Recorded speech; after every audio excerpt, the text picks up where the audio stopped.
tey dañoo dikkoon fii amal am ndaje ngir waxtaan ci li nga xamante ni moom la direction des bourses moom la ministère de l'enseignement supérieur jël comme dogal mu nekk loo xamante ni doonul lu jëm ci li nga xamante ni mooy li étudiants yi doon xaar ci ñoom.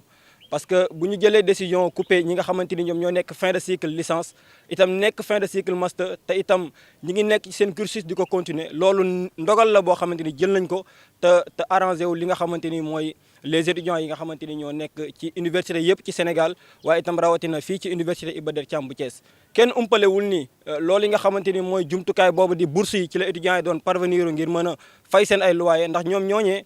amuñu logement ci biir université yi waaye loolu yi nga xamante ni moom lañ doon utiliser ngir fay seen ay logement fay seen dund fay seen transport bu ko état bi coupé te jaaralewu ko ci yoon day doon loo xamante ni ñun en tant que étudiant dañ koy naqarlu ba fu naqar mën a yem ndaxte teguñu ko ci yoon te itam dañ ko def ak seen noflaay bakkan xaaruñu ci li nga xamante ni ñoo di les étudiants ci naka lañ ko war a mën a jàppee fii di université Iba Der Thiam bu Thiès hébergement yi dafa doyul parce que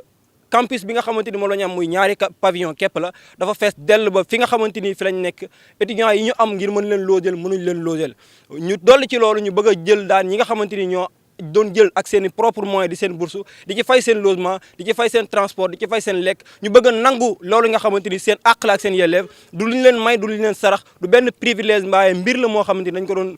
utiliser comme jumtukaay ngir mën a ñoŋal seenug dund ñoŋal seenug nekkin ci université bi suñuy waajur dañuy yónni di xaar ci ñun ay résultats état du Sénégal itam am obligation wu taxaw ñi nga xamante ni ñoo di étudiants yi waaye pas ci lii lañ doon xaar ci ñoom lii nga xamante ni mooy la décision qu'ils ont prise pour mën a couper la bourse aux étudiants en master et en fin de cycle licence comme master dafa nekk mbir moo xamante ni lu ñuy ñaawlu la. ñun nag conférence des amicales d'étudiants dañoo génne woon ab bataaxal muy communiqué boo xamante ni dañ ci doon laaj ay état de paiement biñ ci laajee état de paiement yi biñ ñu ko joxee ci lañ nemmeeku ni ñii nga xamante ni ñoo nekk en fin de cycle licence ak master dañ leen a supprimer ci ñi nga xamante ni ñoo waroon jot seen bourse mu nekk suppression boo xamante ni itam teguñu ko fenn te itam ñun moom la ñuy ñaawlu ba fii ñu toll nii moo taxoon tey ñu daal di amal ndaje mi nii ngir naqarlu loolu waaye itam xamal képp koo xamante ni opinion publique nga opinion nationale comme internationale que ñun en tant que conférence nekk responsable des étudiants bépp bataaxal bu ñu waroon a yónnee ci sunu ay kilifa yónnee nañ ko bépp xibaar boo xamante ni war nañ koo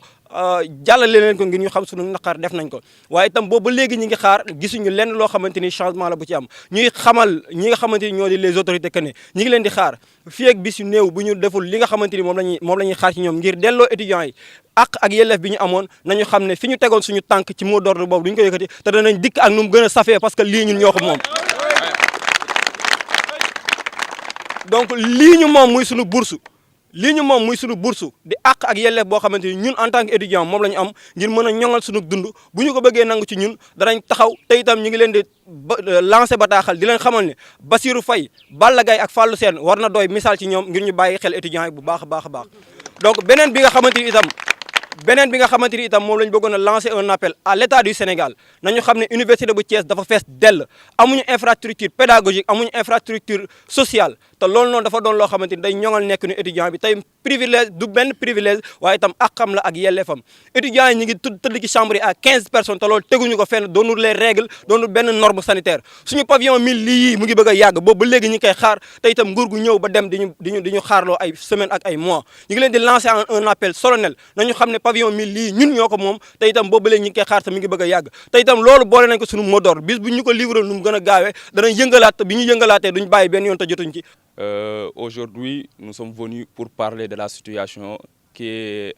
se répercute dans toutes les universités du Sénégal. Lors de notre communiqué du 27 novembre 2025,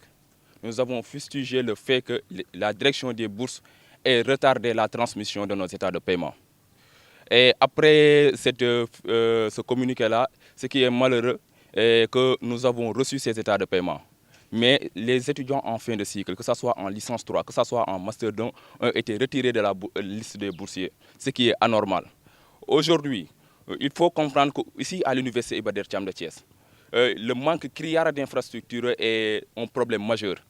D'où, depuis des années, nous sommes en train de lutter pour la réception de nos pavillons de 1000 lits. Imaginons ainsi, dans une université où on ne parvient même pas à loger les 20% de nos étudiants, ces étudiants-là qui logent ailleurs, qui sont logés à l'extérieur, et qui paient leur loyer, qui paient le transport, qui paient la nourriture, Et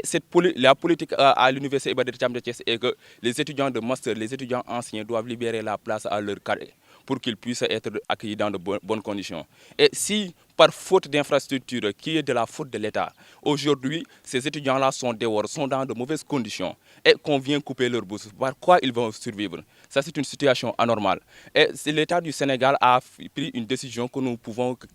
considérer que c'est une décision irréfléchie, parce que, comme nous l'avons dit dans notre communiqué. Parce que prendre cette décision sans prendre en compte les réalités des universités, nous pensons que ça, c'est anormal. Aujourd'hui,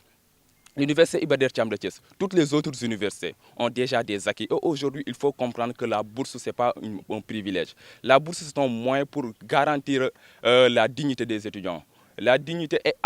garantir un apaisement social et un climat social dans toutes les universités. Ça permet aussi d'accompagner les étudiants dans l'élaboration et dans la réussite de leur cursus académique. Imaginons un étudiant qui n'a plus de bourse, un étudiant qui n'a plus de quoi survivre, qui est en fin de cycle, qui a galéré pendant des années ici à l'université. Nous tous, nous comprenons les conditions précaires que les étudiants vivent à l'université. Il galère pendant des années pour pouvoir être à quelque part d'avoir son diplôme et on lui dit que tu n'auras plus la bourse. Certains étudiants seront obligés de quitter l'université parce qu'ils n'ont pas de quoi payer. Certains étudiants, après les sacrifices qu'ils ont faits, vont être obligés d'abandonner ou n'auront plus les conditions nécessaires pour continuer leurs études. Alors que nos parents nous ont envoyés ici et attendant de nous des résultats. Maintenant, l'État du Sénégal, dans sa démarche, devra accompagner ces étudiants-là, mais pas essayer de prendre des décisions qui vont à l'encontre de ces étudiants-là, qui vont sacrifier ces étudiants-là après toutes les années de sacrifices qu'ils ont faits. Et c'est là que nous lançons un appel à toutes les autorités. Aujourd'hui, l'université Iba Der Thiam de Thiès est à bout d'infrastructures. Et cette décision-là vient s'ajouter à tous les problèmes que nous rencontrons. Aujourd'hui, nous avons décrété un mot d'ordre depuis le 27. Et toutes les diligences qui devaient être faites ont été faites. Toutes les correspondances qui ont été envoyées ont été envoyées. Maintenant, si nous ne recevons pas de retour favorable qui pourrait au moins garantir la pérennité de la sérénité des étudiants, dès la semaine prochaine, nous nous réservons le droit, en tant que représentants d'étudiants, d'intensifier notre mot d'ordre et l'État du Sénégal devra assumer les conséquences. Merci beaucoup. C'est tout ce que nous avions à dire concernant. Et l'État est interpellé, toutes les autorités étatiques sont interpellées, toutes les autorités universitaires sont interpellées parce que l'étudiant est à bout. L'étudiant est à bout dans toutes les universités. Et ce qu'il faut comprendre, l'étudiant est l'avenir de ce pays. On ne peut pas comprendre dans un pays où on se dit qu'on vient pour garantir un avenir meilleur à sa jeunesse et on vient prendre des décisions qui vont endiguer, qui vont détériorer l'avenir de cette jeunesse-là. L'État du Sénégal doit être conscient des décisions qu'il doit prendre et doit être beaucoup plus proche de sa jeunesse parce que c'est cette jeunesse-là qui l'a mené là où il est. Merci beaucoup.